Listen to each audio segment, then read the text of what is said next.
지금 컴퓨터가 고장이 나가지고 노트북으로 임시 대치를 했습니다. 오늘 오전에 생방송이 안 나간 이유가 컴퓨터가 고장이 나서 생방송이 안 난 걸로 합니다. 그래서 어린 예배 아마 녹화가 안 된 걸로 아는데요. 하울링 생기도 뽑아서 해라 그래요.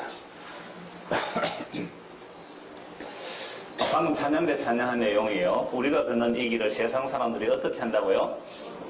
조롱한다 그랬죠. 비웃고 조롱한다는 거죠. 그럼 세상 사람들이 예수 믿는 사람들 보고 왜 비웃고 조롱할까요? 오늘날 한국교회는 정말로 비웃고 조롱 당하거든요. 예수를 똑바로 믿어서 조롱 당합니까? 잘 못 믿어서 조롱 당합니까? 잘 못 믿어서 조롱 당하는 거예요. 그래서 그러면 정말로 바르게 믿는데 조롱 당하는 것은 어떤 조롱이냐면 예수님을 주님으로 믿는 그것은 세상 사람들이 볼 때는 조롱 당하는 거예요. 왜? 사람이 자기 주체가 없어요. 너 내년에 어떻게 살래? 잘 모르겠습니다. 그래가 어떻게 살래? 예수님께서 나의 주인입니다. 아, 그래, 예수님 당신이 주인인 건 알겠는데 어떻게 살래? 주님께서 인도하심이 있겠죠. 이거 정말 조롱당할 일이죠. 결혼하려기 위해서 남자 여자가 만났습니다. 당신은 앞으로 어떻게 살겠어요? 잘 모르겠는데요. 나 예수님을 주인으로 믿습니다. 여자가 그런 남자 따라올까요? 안 올까요? 조롱하고 돌아서야 현명한 지예요. 세상에서 현명한 지예요. 그런 남자 만나서 비전이 있습니까? 이게 희망이 있습니까? 꿈이 있습니까? 뭐예요? 마누라 하나 이렇게 먹여 살릴 책임이 없는 그런 모습으로 사실은 뭐예요? 이게 믿음으로 산다는 거거든요. 상당히 무책임해 보이지만, 그러나 진짜 믿음의 세계는 그 사람을 위해서 목숨 바쳐 내가 당신을 살려낸다 할지라도 나는 뭐라고요? 아무 한 일이 없습니다. 이게 믿음의 세계거든요.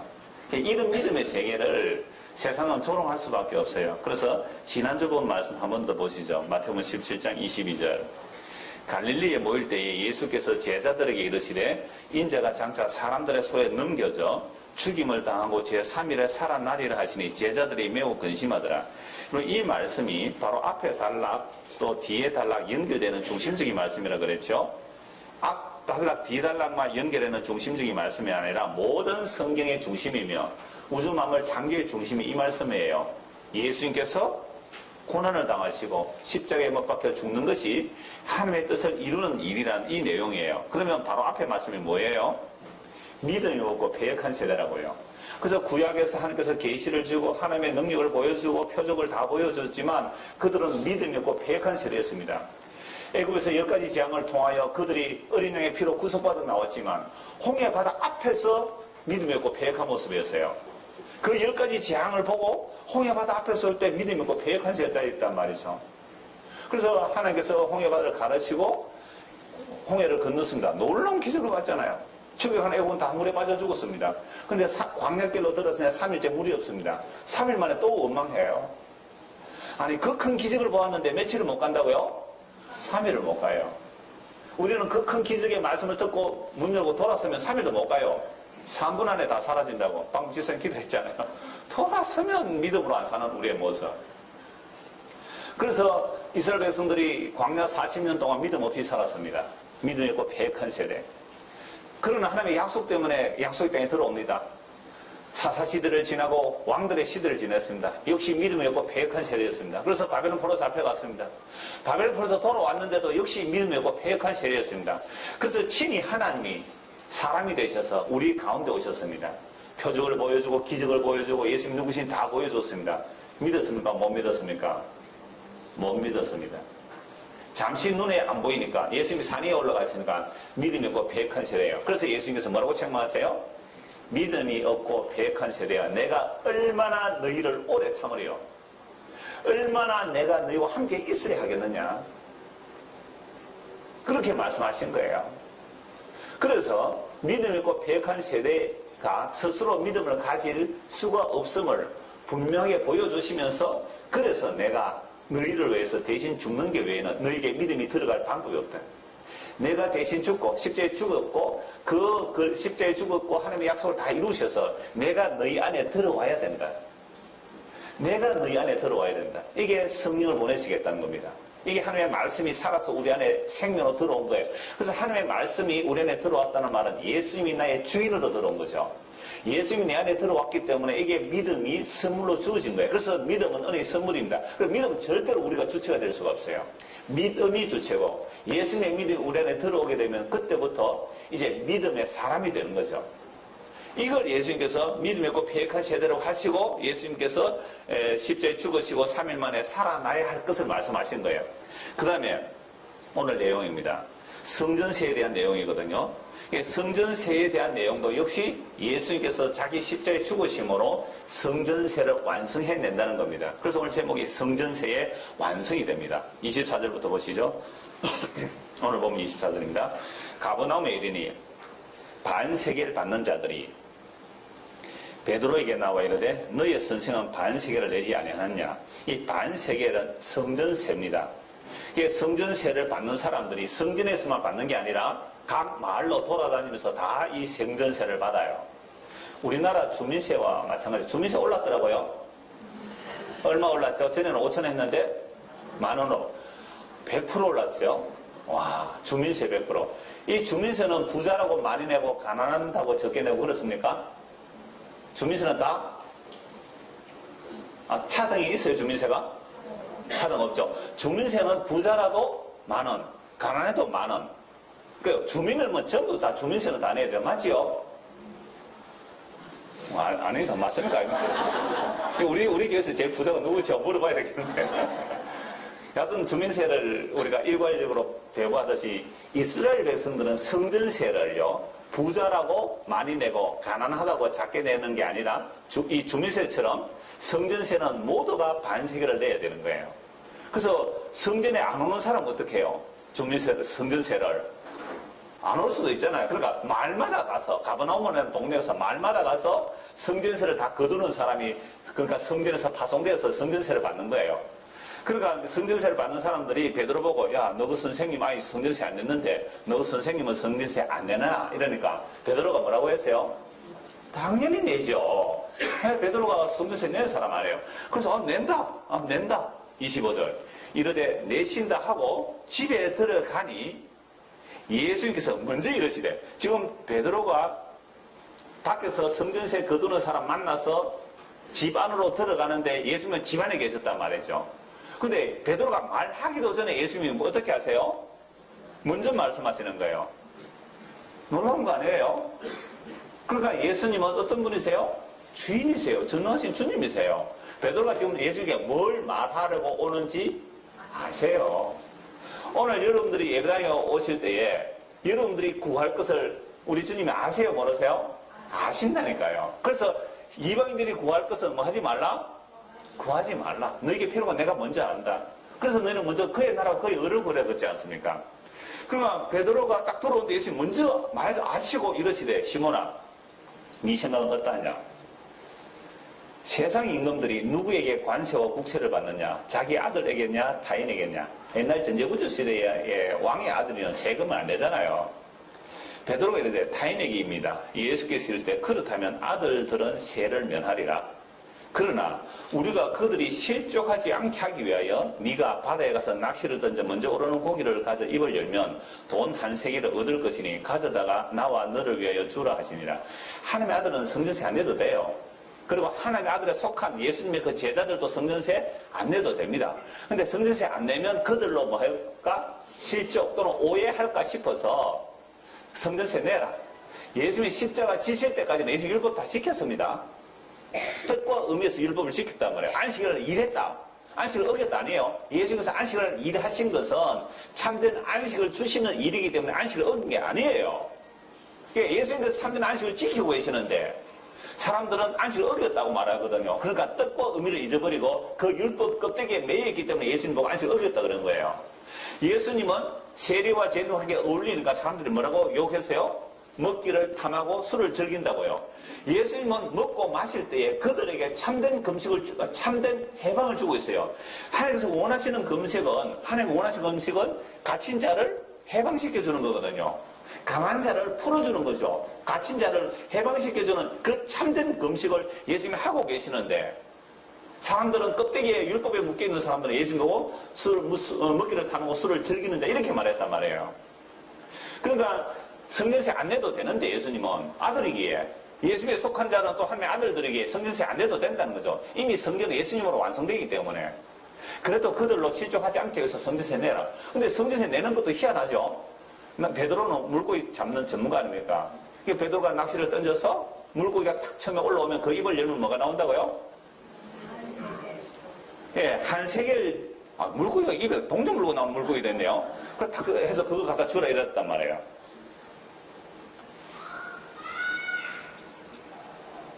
누가 부릅니다, 지금. 예, 오빠를 부르네요. 자, 그래서 이 일이 뭐냐라고 하면 이 고기 이름이 그 베드로 물고기로 알려져 있어요. 그래서 뭐 갈릴리, 예루살렘 여행하는 사람들은 이거 뭐 베드로 물고기 잡아서 막 요리해서 주기도 한다 그러던데 이 물고기 이름이 무시트라는 물고기인데요. 제가 직접 사진을 봤어요. 이 물고기 사진을 보니까 이 물고기가 그 새끼가 부화되면요. 새끼 굉장히 작잖아요. 그 이 물고기가 이 새끼가 부화되면 입에다가 새끼를 보호하는 거예요. 입 안에다가. 그러니까 사진을 보니까 아주 작은 물고기가 이 무시트란 물고기 입 근처에서 놀고 있는 거죠. 그런데 위험이 딱 저기 오면 어떻게 해요? 입 딱 벌리면 전부 다 물고기 새끼들 입으로 확 들어가요. 닫으면 물고기가 새끼들이 입 안에서 노는 거예요. 보호를 받죠. 그래서 이 물고기 점점 자라면 어떻게 돼요? 입에서 빠져나가잖아요. 그러면 이때까지 입 안에 물고기 새끼들이 놀고 있었는데 허전하잖아요. 껌을 씹고 있다 껌뱉으면 좀 허전하잖아요.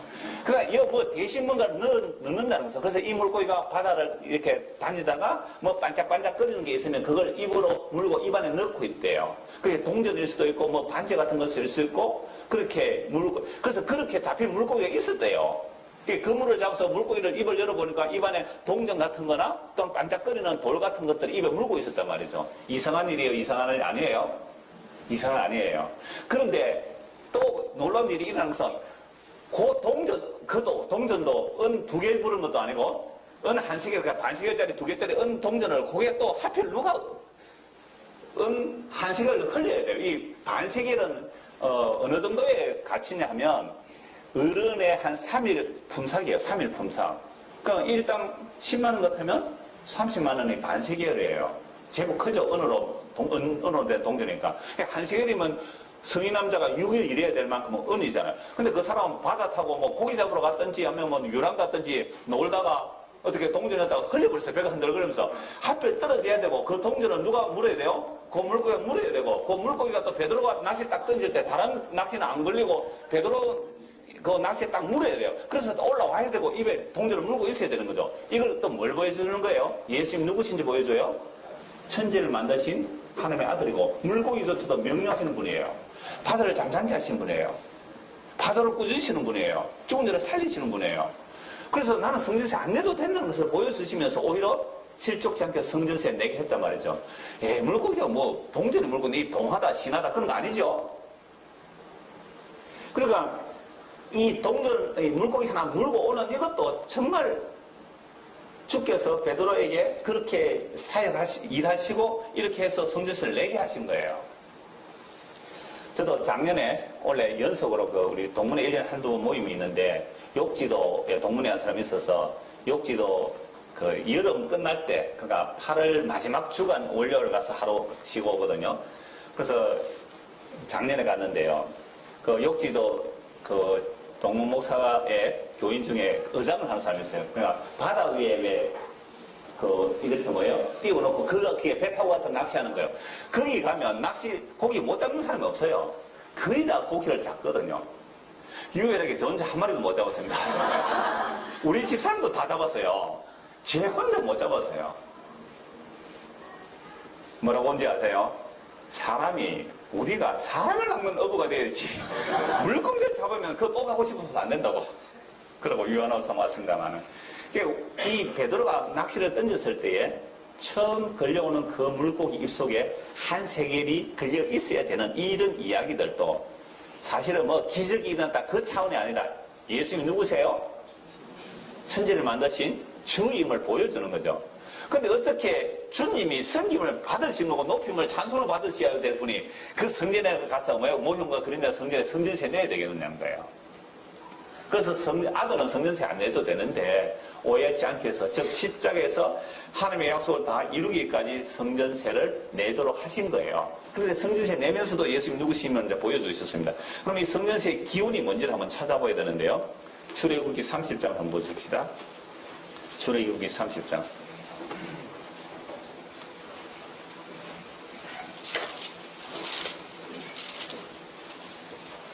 11절.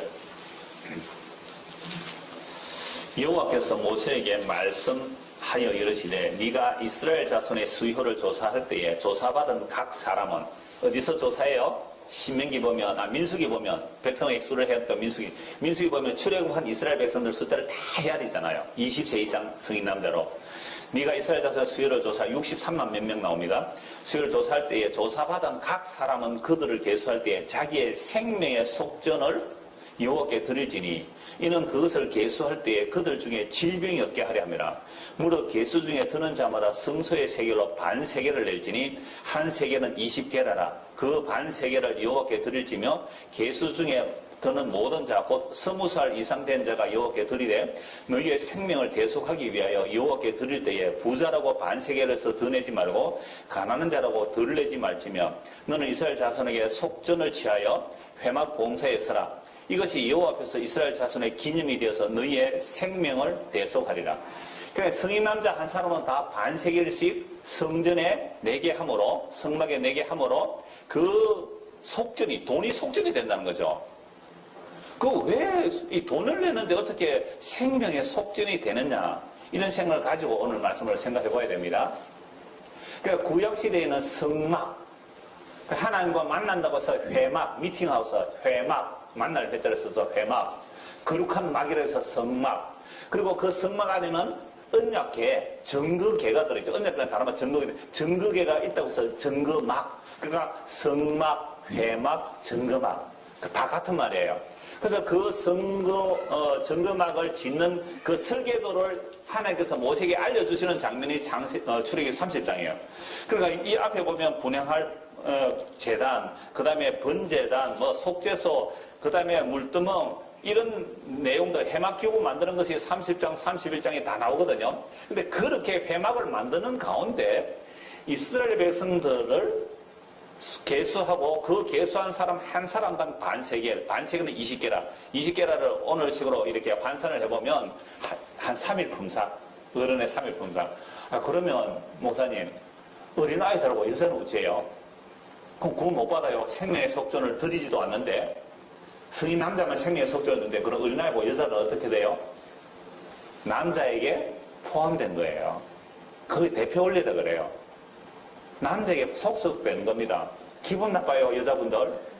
얼마나 좋아요. 반세를 안 내도 공짜로 남편 때문에 생명의 속전을 받는데요.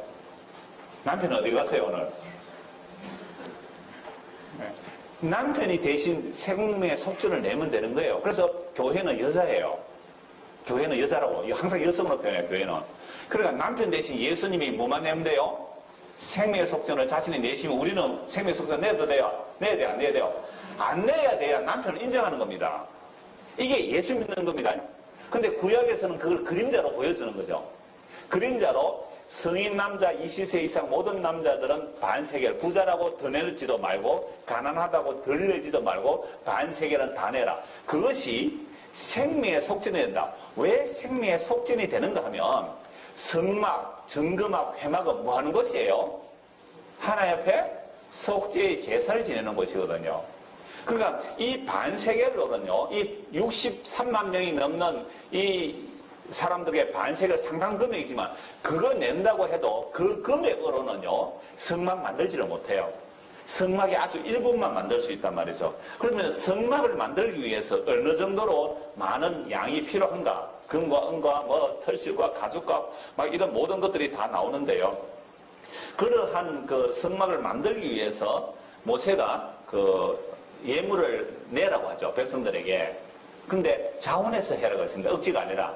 그러니까 이스라엘 백성들 애굽에서 나올 때에 애굽 사람들이 뭘 주어서 보냅니까? 이스라엘 백성들에게 근거인가 폐물들을 막 주어서 보내거든요. 왜? 다 죽겠거든요. 이스라엘 백성들 우리 가운데 있으면 다 죽겠다 싶으나 근거를 주어가면서 빨리 나가라고. 물론 그게 430년 동안 품삭도 되지만 그렇게 근거는 가지고 왔는데 광야 나왔단 말이에요. 광야에서 뭐 그게 쓸모가 없어요, 사실은. 왜 들고 나왔을까? 성막 만드는데 자원에서 내게 됩니다. 그래서 출애굽기 30장, 36장을 한번 보십시오. 출애굽기 36장. 그러니까 출애굽기는 굉장히 많은 양의 성막 만드는 일입니다. 성막 설계도가 나오고 성막 설계도로 그대로 만드는 것들이 나오는데 무엇으로 만드는가? 36장 1절입니다. 브사렐과 오홀리압과 및 마음이 지혜로운 사람 곧 여호와께서 지혜와 총명을 부으사 성소에 설 모든 일을 할 줄 알게 하신 자들은 모두 여호와께서 명령하신 대로 할 것이니라.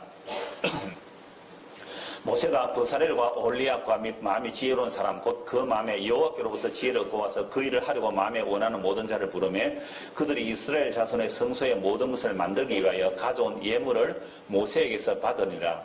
그러나 백성이 아침마다 자원하는 예물을 연하여 가져왔으므로 성수의 모든 일을 하는 지혜로운 자들이 각기 하는 일을 중지하고 와서 모세에게 말하 이르되 백성이 너무 많이 가져오므로 여호와께서 명령하신 일에 서기에 남음이 있나이다. 그러니까 브사렐과 오홀리압은요 하나님의 그 성령의 감동으로 인해서 지혜와 총명이 충만하여졌고 모세가 설계도를 보여줬죠. 이들에게 설계도를 말하고 그 설계도로 성막을 지으려고 백성들이 물품을 가져오게 했는데 아침마다 자원하여 예물을 연하여 가져오니까 이 지혜로운 사람들이 보니까 성막 짓고도 남겠죠. 너무 많이 가져오니까. 그래서 그만 가져오세요. 이건 언제 사용해야 효과 있는 말씀입니까? 성전 건축할 때, 예배당 건축할 때 이런 말씀 항상 나오죠. 자, 서기에 남음이 있나이다. 모세가 명령을 내리며 그들이 진중에 공포해야 돼 남녀를 막론하고 성소에 드릴 예물을 다시 만들지 말라 하며 백성이 가져오기를 그치니 있는 재료가 모든 일을 하기에 넉넉하여 남음이 있더라. 자, 이러한 성막 만드는 일 가운데 모든 백성들 20대 이상 한 사람씩 반세계를 또 내게 했단 말이에요. 그러니까 이 반세계를 낸 것이 어떻게 설명을 받는가? 38장 보십시오. 38장. 그러니까 이 자원하여 낸 예물들이 금과 은과 노시 다 있습니다. 그리고 털실, 배실, 여러 가지 실들도 있고 가죽도 있고 그런 것들로 다 성막 만드는 데 이제 사용이 되는데 오늘 살펴볼 성전세로 성인 남자 한 사람이 낸 성전세로 뭘 만드는지 한번 보십시오. 38장 25절입니다. 24절부터는 성소 건축 비용으로 드린 금은 금도 있죠. 은도 있고 노도 있는데 성전세는 뭘로 드리는 거예요? 은으로 드린 거죠. 자, 성소의 세겔로 29달란트와 730세겔이며 25절 계수된 회중이 드린 은은 성소의 세겔로 100달란트와 1775세겔이니 반세겔씩 63만 3,550명이 내니까 100달란트와 1775세겔이 된 거죠. 자, 그래서 26절 계수된 자가 20세 이상으로 60만 3,550명인즉 성소의 세겔로 각 사람에게 은 한 배가 곧 반세겔씩이라. 은 100달란트로 성소의 받침과 휘장문의 기둥 받침을 모두 100개를 부어 만들었으니 각 받침마다 한 달란트씩 모두 100달란트요 1775세겔로 기둥 갈고리를 만들고 기둥 머리를 사고 기둥 가름대를 만들었으며 드린 옷은 이건 딴 예물이죠. 그러니까 이 반세겔을 낸 것으로 뭐밖에 못 만들어요? 성소에 기둥 받침밖에 못 만들더라. 기둥 받침밖에. 양은 얼마 안 돼요. 근데 그러니까 이 성소에 드리는 반세겔, 즉 성전세가 여기에 한 번으로 들어진 것이 아니라 이제 성막이 완성되고 나면 성막이 뭐가 돼야 되죠? 수리, 보수, 유지를 하기 위해서 뭐가 들어지는 거죠? 또 필요하잖아요. 이게 반세겔씩 해마다 내게 행불로 보여요. 여기서 해마다 내란 말은 없지만 이후에 성막이 완성되고 나니까 해마다 성전 유지, 회막의 봉사를 위하여 반세겔씩 내게 한 거예요. 그래서 해마다 낸 걸로 봅니다. 그러면 성막을 만들 때 가장 중심이 어디예요? 지성소죠. 성소가 있고 지성소가 있고 그 지성소에는 언약궤가 있어요. 가장 깊숙한 곳. 언약궤, 정극궤. 그래서 대제사장이 1년에 단 한 번 들어갈 수 있어요. 7월 10일 대속죄일에 어린이가 피를 들고 가서 속죄소 뚜껑 위에다 뭘 하는 거예요? 피를 7번 뿌려야 돼요. 그래야 속죄를 받는 겁니다. 그러면 반세겔을 왜 내야 되죠? 제사장이 회막에서 성막에서 피를 들고 와서 피를 뿌려서 뭘 받는 거예요? 생명의 속함을 받는 거예요. 그 성막 뚜껑 이름을 속죄소 그래요. 속죄소. 이걸 마틴 루터는 제가 속하여지는 자리라고 해서 은혜가 베풀어진다. 은혜가 수여된다. 그래서 시은자. 베풀어지는 은혜가 베풀어지는 장소가 곧 속죄소예요. 그래서 언약의 뚜껑 거기서 하나님께서 만나 주시겠다고 하셨어요. 하나님께서 만나는 것은요 성막들도 아니고 성소도 아니고 어디서 만나 주세요? 지성소에서 만나 주시겠다는 거죠. 그러면 이 성막이 유지돼야 이스라엘 백성들이 하나님과의 생명관계가 연결돼요. 성막이 사라지면 안 되는 거죠. 그래서 이 성막은 어디에 진을 칩니까? 이스라엘 백성들이 12지파 진을 칠 때 제일 가운데 진을 쳐요. 그리고 행진할 때에도 제사장들은 앞서고 유다지파가 앞서고 그 뒤에 언약궤가 따르고 그 좌우로 성막궤를 중심으로 행진을 합니다. 그리고 성막궤에 구름이 떠오르면 행진을 하고 구름이 머무르면 성막궤가 자리를 해야 돼요. 그러면 백성들은 12지파가 성막궤 중심으로 위치하고 레위 지파는 성막궤 중심으로 딱 진을 치고 있어요. 그러니까 이스라엘 백성들의 모든 관심은 모든 초점은 어디에 있다고요? 성막에 있어요. 그 성막에 있다니까요. 요즘은 여러분들의 관심과 시간은 어디에 갑니까? 스마트폰에 가죠. 애들이나 어른들이나 정말 위험해요. 길 건너면서요. 길 건너면서 이러고 가요. 이러고. 빵 해도 몰라요. 이어폰까지 꽂고. 길 건너면서 이러고 있어요. 구약 사람들은 어디에 갔다고요? 시각이 성막에 가세요. 구름이 오늘 또 올랐습니까? 아, 오늘은 삽시다. 그러다가 구름이 또, 빨리 챙기세요. 갑시다. 그럼 왜 성막을 보게 하고 성전세를 왜 내게 했을까요? 성전세 이름이 뭐였어요? 생명의 속전이에요. 이게 생명의 속전이라는 이 속하다는 말이 언약궤 뚜껑의 속죄소 이름하고 같은 의미예요. 의원이 같아요. 카파르, 덮어주다. 덮어주다는 말이 속하다는 개념이에요. 그래서 덮어준다는 개념이 속전이라는 말과 같대요. 그게 언약궤 뚜껑이에요. 그래서 구약에 속한다, 죄를 속한다. 이 말은 죄를 어떻게 하신다고요? 어린 양의 피를 보고 덮어준다. 이게 함이 저주받은 이에요. 덮어주시면 은혜를 모르는 거예요. 그래서 언약궤 뚜껑이 언약궤 안에 있는 그 죄의 흔적들, 만나 항아리, 깨어진 돌판, 아론의 상난 지팡이, 이거 전부 하나를 반역한 증거들이에요. 그 반역한 증거들을 언약궤 뚜껑이 덮어주는 겁니다. 덮어주는 카파르. 그게 속전이에요. 그러면 성전세를 1년에 한 번씩, 여러분 성전세만 냅니까? 이스라엘 백성들이 11조, 서원 예물, 화목 제물, 절기들 다 드려. 그리고 다른 예물도 다 드린단 말이죠. 근데 성전세를 통하여, 물론 다른 예물도 다 예수 그리스도를 보여주는 겁니다. 그래서 성전세를 통하여 왜 1년에 한 번 남자는 다 반세겔씩 성전세를 내게 했을까요? 생명에 속함은 그 반세겔을 들여서 생명에 속해지는 게 아니라 지성소에 그 언약궤 뚜껑에 피가 발려서야 우리가 생명에 속함을 받습니다. 그 일을 하는 일에 제사장들이 성막을 유지하기 위해서 성전세를 내게 한 거예요. 자, 이게 구약 이스라엘 백성들이 성전세를 내기 시작했는데 나중에 솔로몬이 건물로 성전을 완공했습니다. 다윗이 다 준비하고요. 이것도 오늘 주일 오후에도 그 역대하는 성전 중심의 내용이거든요. 그 같이 좀 비춰보겠습니다만은 다윗이 준비하고 솔로몬이 성전을 다 건축합니다. 그랬을 때 성전세 냈을까요? 안 냈을까요? 당연히 냈겠죠. 성전이 유지 보수돼야 되니까. 근데 그 성전조차도 온갖 우상숭배로 인하여 퇴락하고 또 뭐 정축하고 하는 일들이 있다가 결국은 우상숭배가 가득하기 때문에 바벨론 포로 잡혀갑니다. 바벨론 포로 잡혀갈 때 성전도 바벨론에서 파괴가 되어버려요. 70년 만에 바벨론 포로에서 돌아와서 다시 또 성전이 재건됩니다. 그 재건된 성전이 스룹바벨 성전이고 그 스룹바벨 성전도 성전세를 다 받았을 거예요. 그리고 이 스룹바벨 성전이 또 낡고 퇴락하니까 헤롯이 백성들에게 인기를 얻고자 헤롯이 뭐 하나님에 대한 신앙이 있어서 아니라 백성들에게 인기를 얻고자 성전을 정축하고 아름답게 꾸몄어요. 무려 그 앞에서부터 꾸며왔기 때문에 46년 동안 아름답게 꾸며지니까 성전이 정말 보암직하게 되었단 말이에요.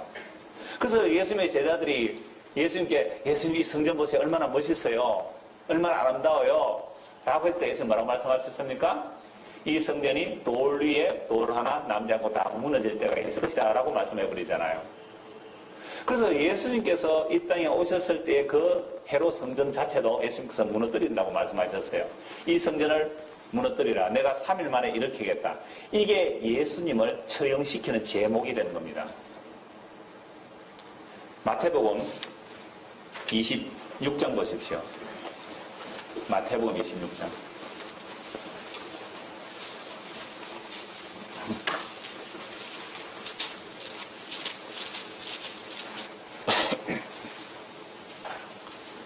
59절.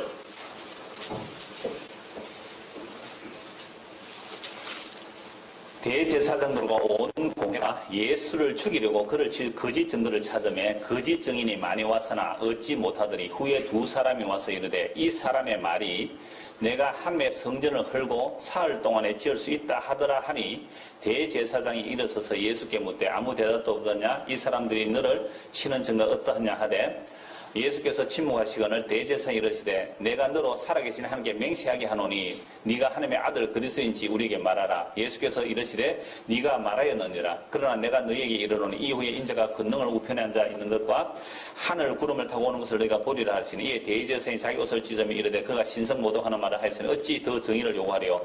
보라 너희가 지금 이 신성모독하는 말을 들었도다. 너희 생각은 어떠하냐 대답하되 이르되 그는 사형에 해당하니라 하고 이에 예수의 얼굴에 침 뱉으며 주먹으로 치고 어떤 사람은 손바닥으로 때리며 이르되 그리스도야 우리에게 선지자노로 하라 너를 친 자가 누구냐 하더라.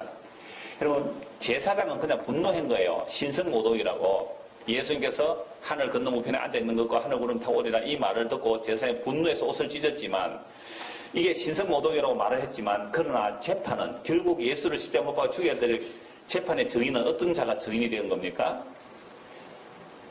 여러분 유대인들은 성인 남자 2명이 증인이 돼야 돼요. 그래서 예수를 죽이려고 하는데 거짓 증인들은 불러내지 않은 걸 왜 성전을 그래요? 예수님이 성전세를 완성한 것이 십자가예요. 그 십자가에서 하나님의 약속을 완성하시고 자기의 성령을 자기 백성에 부어주시고 우리가 이제 뭐가 되는 거죠? 성전이 되는 겁니다. 그래서 오늘날 여전히 예배당 건물을 성전이라고 한다는 것은 예수님의 십자가를 뭐 하고 있는 거예요? 조롱하는 자들이에요. 예수를 믿지 않는 거예요, 그게. 그래서 예수님께서 성전을 헐라는 말씀을 해설한 것이 이제 요한복음이거든요. 요한복음 2장을 보십시오. 요한복음 2장 13절.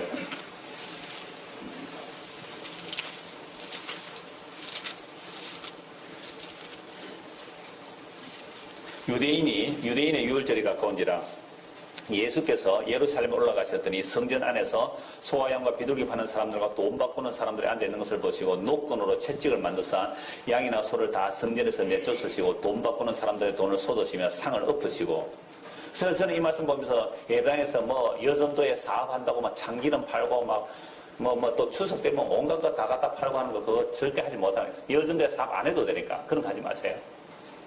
예배당 입구에 줄줄이 물건들 늘어놓고 팔고 있는 거예요 지금. 그러니까 성전에 사용되는 돈이 다르거든요. 그래서 외부에서 돈을 들고 오면 그것을 성전 돈으로 바꿔야 돼요. 환전상이 필요하잖아요. 그것도 짐승도 딱 검사해보고 이건 좋은 짐승, 나쁜 짐승 막 골라내니까 자기가 짐승 들고 오도 안 돼요. 아무리 점도 없는 티도 없는 짐승을 들고 와도 티끌을 잡는 거죠.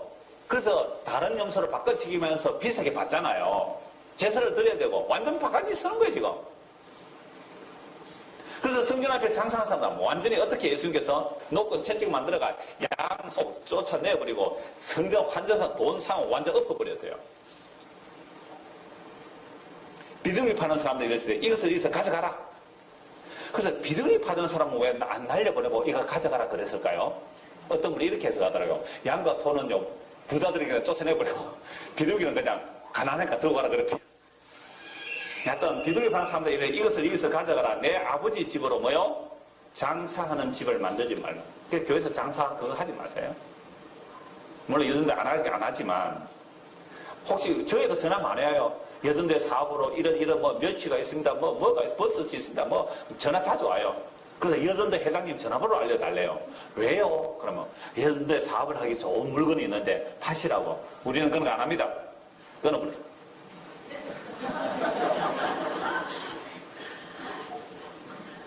장사하는 집을 만들면 제자들이 성경 말씀에 주의 전을 사모하는 열심히 나를 삼키라는 것을 기억하더라. 이에 유대인들이 대답해 예수께 말하기를 네가 이런 일을 행하니 무슨 표적을 우리에게 보이겠느냐. 예수께 대답해 이르시되 너희가 이 성전을 헐라 내가 사흘 동안에 일으키리라.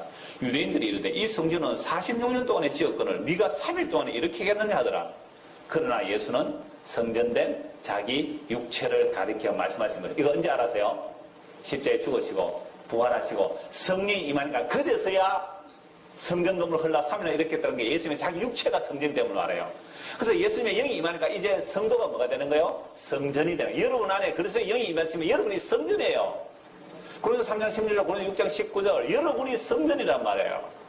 그래서 우리는 성전을 잘 꾸미고 다녀요. 이렇게 멋있게, 그죠? 예배당 건물은 흐름에도 괜찮아요. 여러분 잘 꾸미고 다녔어요. 여러분이 성전이잖아요. 자, 이걸 어떻게 하느냐. 22절. 죽은 자 가운데서 살아나신 후에야 제자들이 이 말씀하신 것을 기억하고 성경과 예수께서 하신 말씀을 뭐예요? 믿었더라. 아, 예수님께서 성전이시구나. 성전을 완성하자. 그러면 성전세 내가지고 성막이 유지되고 성전이 유지된 것은 누구 보여주려고 그랬던 거예요? 예수님 보여주려. 그럼 예수님 오셨으면 이제 성막은 어떻게 돼야 돼요? 없죠. 성전은 없죠. 예수님이 성전이니까. 예수님의 영이 온 우리가 성전이니까 왜 성전이 있어야 돼요, 지금? 지금 또 성전이 있어야 한다고 생각한다면 예수님을 버리는 거예요. 예수님을 조롱하고 예수님을 배척하는 거예요. 그래서 예수 그리스도의 영이 임한 자가 성전이 되는데 이제 우리는 성전세를 내어서 생명의 속함을 받는 것이 아니라 성전세의 완성이 되시 예수님 때문에 뭘 받아요? 생명의 속함을 받습니다. 그래서 성전세를 누가 들고 가세요? 베드로가 들고 갔죠. 물고기 사바가 그 안에 은 한 3개를 들고 예수님 성전세, 자기 성전세 갖다 내렸단 말이죠. 이 베드로가 예수님께서 십자가에 죽으시고 부활하시고 성령이 임하고 나니까 이 베드로가 이제 생명의 속전이 어떻게 일어나는가, 생명의 속함이 어떻게 일어나는가, 이 베드로가 성전세내 베드로가 성전세내라고 말하지 않고 누구 얘기하겠어요? 예수님 얘기하는 거예요. 금이나 은이나 없어질 보배로 속함을 받는 게 아니라 보배로는 어린애의 피로 속함을 받는다. 속함 카파로 덮어준다. 생명의 속전 같은 단어라 그랬잖아요. 이걸 어디서 말했을까요, 베드로가? 베드로전서 1장에서 우리 지난해 구역 공부했잖아요. 전반기에 구역 공부, 베드로전서 1장. 한번 보고 말씀 마무리합니다. 베드로전서 1장.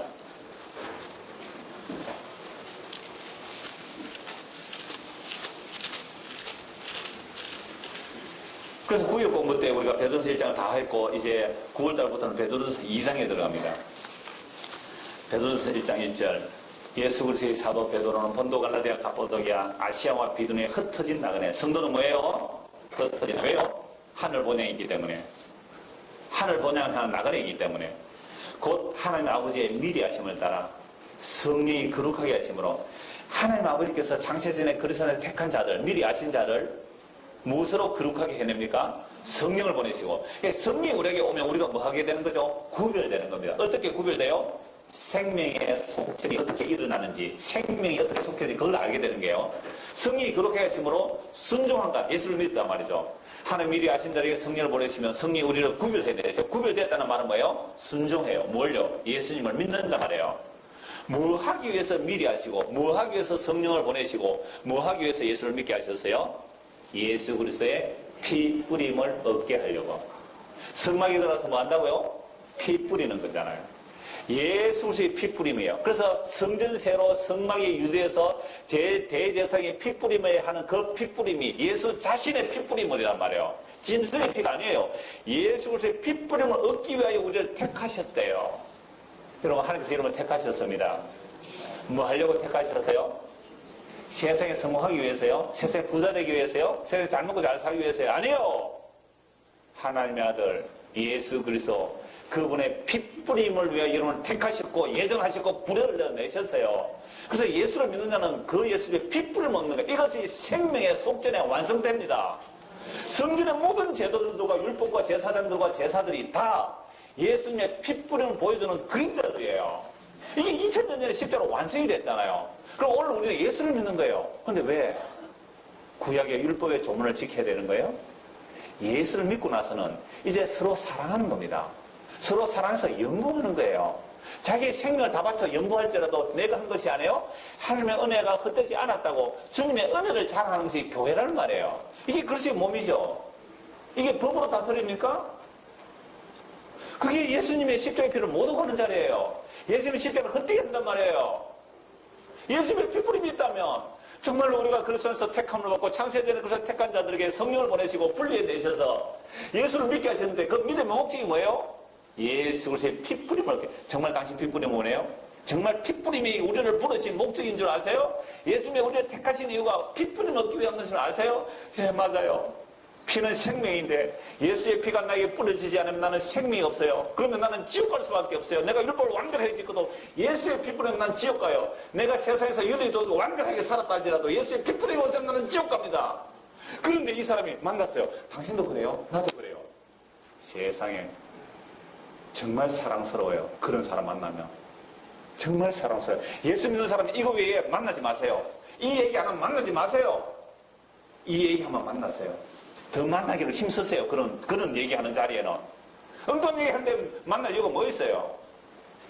오늘 머리 스타일이 어쨌다고요? 인사할 수는 있죠. 야, 머리가 산뜻해졌네요. 근데 당신의 머리가 예수님 아세요? 이렇게 해야죠. 그 얘기 위해서 접근하기 위해서 할 수는 있을 거지만 진짜 이야기의 중심, 이야기의 결론이 예수의 피뿌림 위의 이야기는 그 교회 모임이 아니거든요. 교회 모임이 아니에요. 그건 사사로운 모임이에요. 사사로운 모임은 예수의 피뿌림 이야기가 없으면 전부 사사로운 모임이에요. 그게 구역예배로 모이도 예수의 피뿌림으로 결론이 안 내면 그건 사사로운 모임이에요. 자기 구역 자랑하는 것밖에 너다겠어요? 교회가 예수의 피뿌림으로 결론이 안 내진다면 그건 교회 자랑하는 것이지 예수의 피 자랑하는 거 아니잖아요. 성전세를 직접 들고 가서 냈던 베드로가 이 얘기를 한다니까요. 성전세를 직접 냈던 베드로가 이 말씀을 하는 거예요. 예수 그리스도의 피뿌림을 얻기 위하여. 그러니까 갑자기 막 찬송이 터져나와요. 우리 주 예수 그리스도의 아버지 하나님을 찬송하리로다.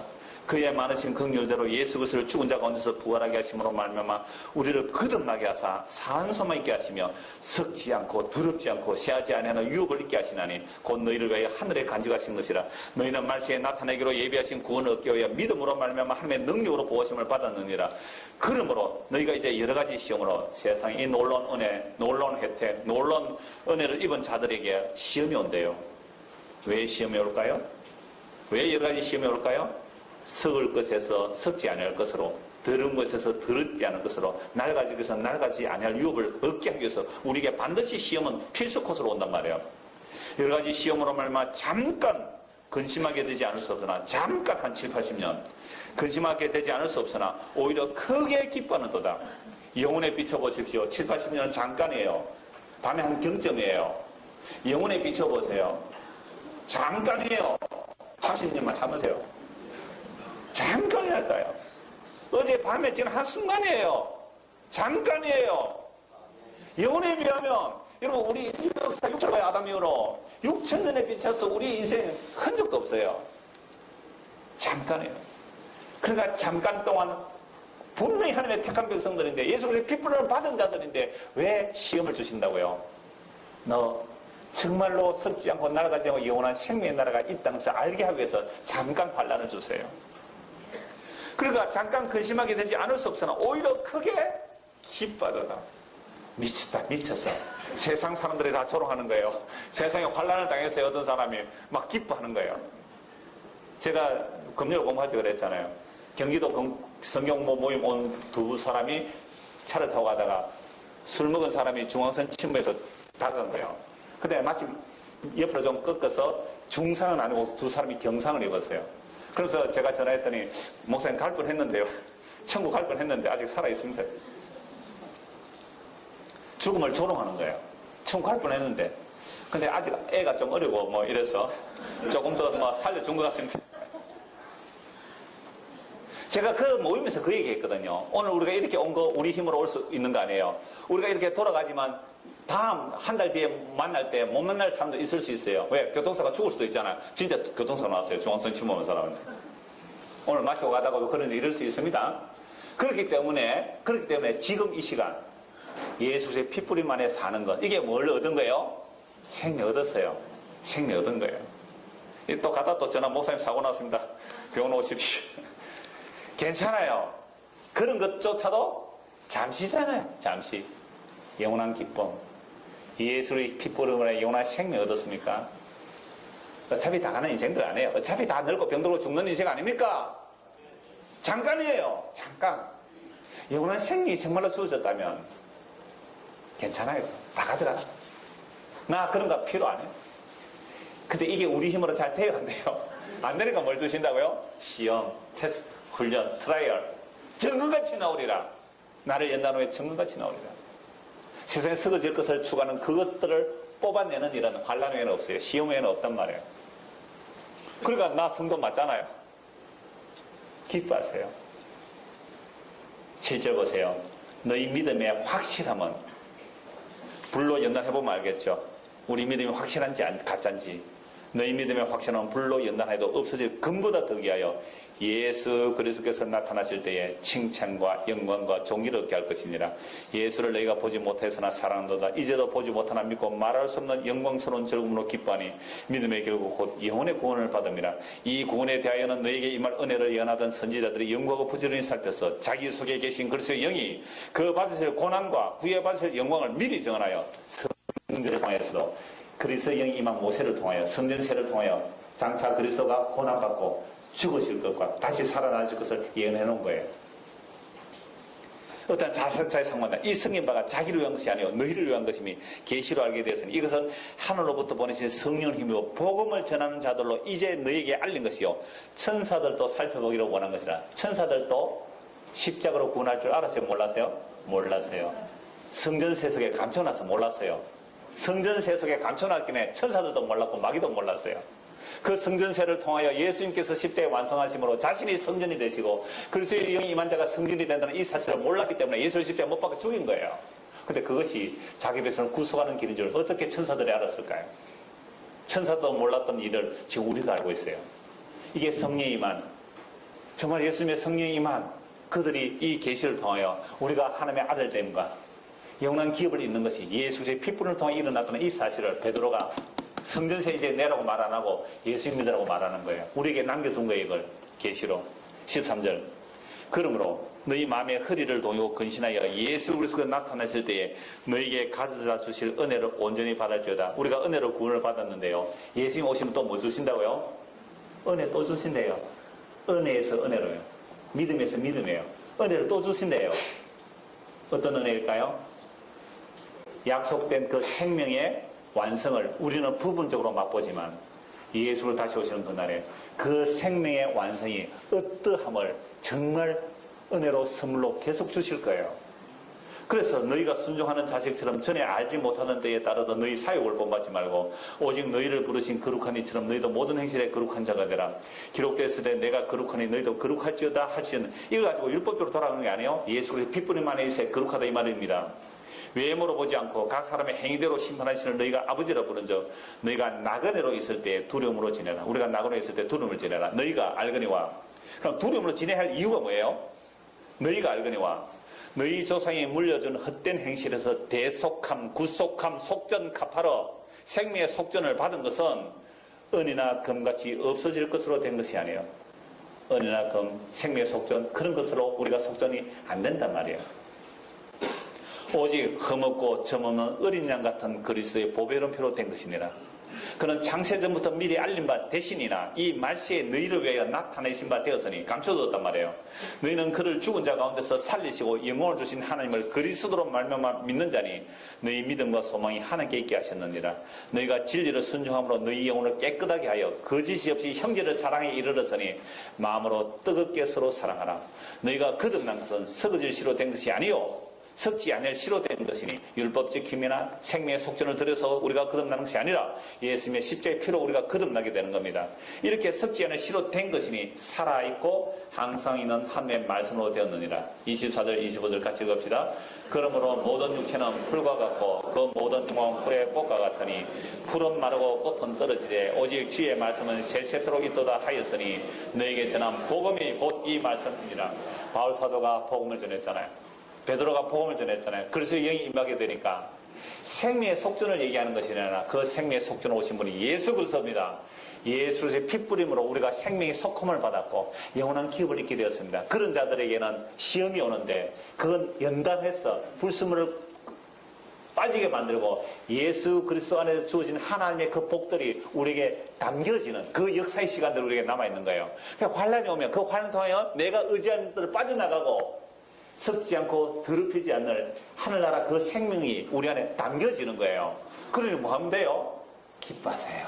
육체가 연약해집니까? 늙어집니까? 힘이 없어집니까? 기뻐하세요.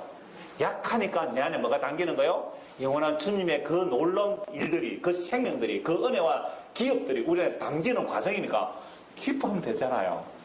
우리가 튼튼하고 강해 보세요. 이런 복음을 듣는 게 20대 달라요? 30대 달라요? 복음 듣는 내용이 똑같이 하나님의 택함 받은 잘 할지라도 나이 따라 다르더라고요. 물론 가끔씩 다른 경우는 있습니다. 다른 경우는.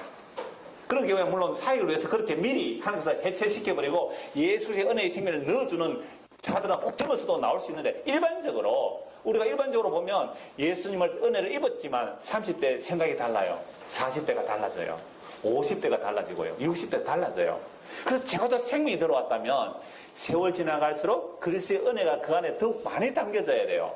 근데 어떻게 예수 믿는다 그러는데 가면 갈수록 예수 그리스도의 은혜가 드러나고 예수 그리스도의 향기가 나온 게 아니라 그 사람 아니면 세상 냄새만 풀풀 난다면 예수 잘 못 믿은 거예요. 혹시 안 믿은 자 아닌지 몰라요.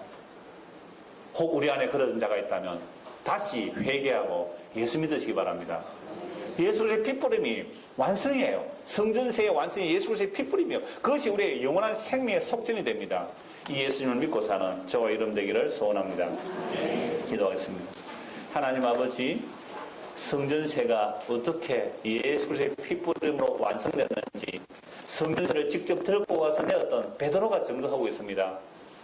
우리가 구속받은 것은 금이나 은, 우리가 만들어낼 수 있는 그 어떤 우리의 행위, 우리의 애씀이 아니라 오직 예수님의 핏부림만만, 예수님의 십자가의 피로만 생명의 속전이 일어난다는 이 복음을 듣게 하여 주셔서 감사합니다. 이 복음이 우리 안에 생명의 말씀으로 마음에 새겨져서 우리도 예수 그리스도의 핏부림만 의지하고 그 핏부림 안에만 살아가는 성도가 되게 하여 주옵소서. 예수 그리스도를 받들어 기도드리옵나이다. 아멘.